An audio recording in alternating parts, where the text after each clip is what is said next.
morning guys, minsan lang tayo merong Innova G 2.8 diesel automatic na color black sa display natin. Yan, makikita nyo SRP nya 1,668,000.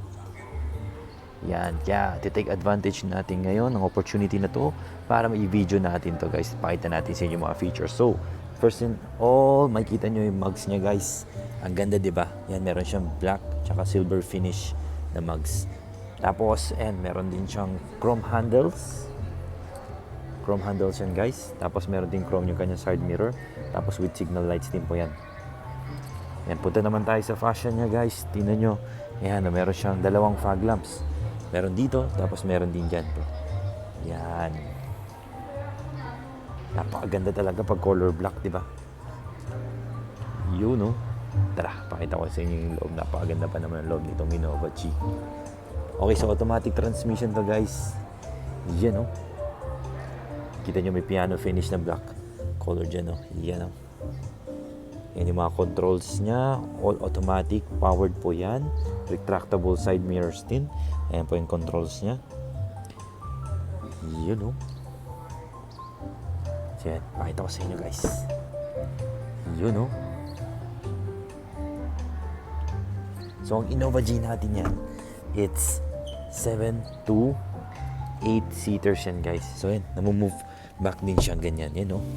Para maluwag din spacing niya. Tapos ito nakakatawa dito sa Innova G, meron siyang tray para sa inyong drinks or sa food.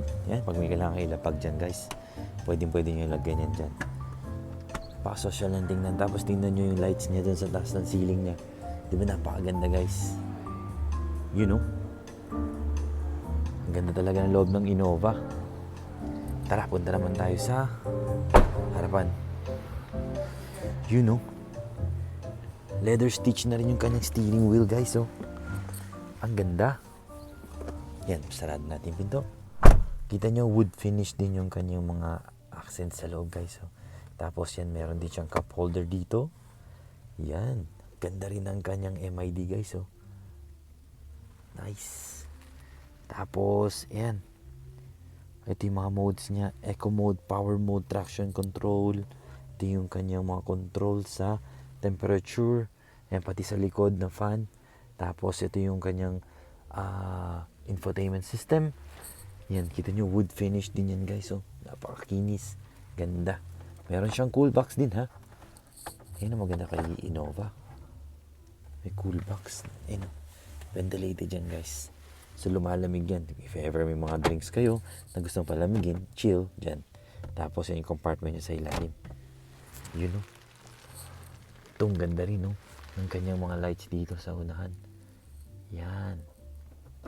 Tapos lagayan din ng shades. Ayan. Tingnan natin yung vanity mirror ng passenger side. Yun, no? May ilaw siya pag binubuksan. Ganda. Dito sa driver side, meron din. Ayun, no?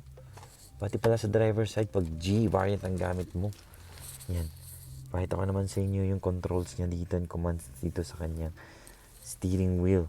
Yan, may airbag siya dito sa ilalim. Tapos alam ko meron din to sa curtains, pati sa passenger. Yan, no? Yan, so meron din siyang mic. So yung Siri, pag Android, Apple CarPlay ang gamit niyo, pwede rin kayo sumugot dito, yung volume controls and pag-shift po ng ating channel sa radio. Yan, no? Dito lahat ng mga options niya. Ganda talaga ng Innova G guys. Tingnan nyo. Super luwag. Ito talaga yung perfect na pang pamilya talaga. So traditional handbrake lever pa rin ang dito niya. Tapos automatic transmission. Nakatanggal lang po yung shift knob kasi nasa display po tayo. Tapos ito may compartment din siya dito sa loob, no? Let's see if may saksakan. Okay. Tara, pakita ko naman sa inyo yung likod. Ganda talaga pag color black guys. May lights din siya dito. Yun. So sa G variant lang available yung mga ganyan features. Spoiler. Tapos naka shark fin na rin siya. Yan. Ba talaga pag black guys, forma talaga. Yan guys, sa mga naghahanap nito, Bihira lang po may color black na G variant. So, available po siya sa Toyota Alabang. Open siya for financing, cash, or purchase order. So, if you want this car, guys, message na kayo. Napakaganda talaga ng Innova G. Nice. Ayos.